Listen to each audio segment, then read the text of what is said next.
Connect the motor to the battery. Connect the display cable, linking the motor to the base tube.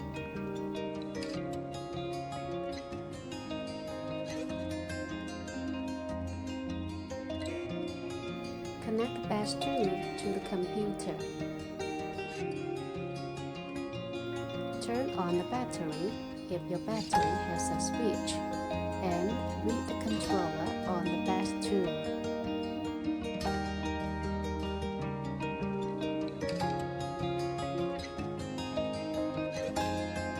Select the firmware from your computer.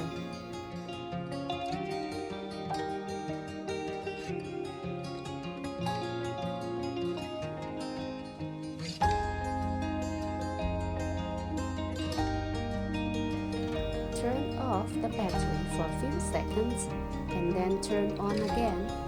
The updating process on the right side will start. If your battery has no switch, then just disconnect the battery and then reconnect the battery.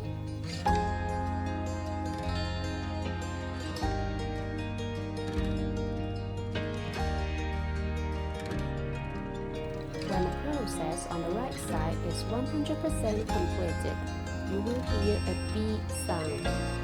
Then press the reset button on base tube.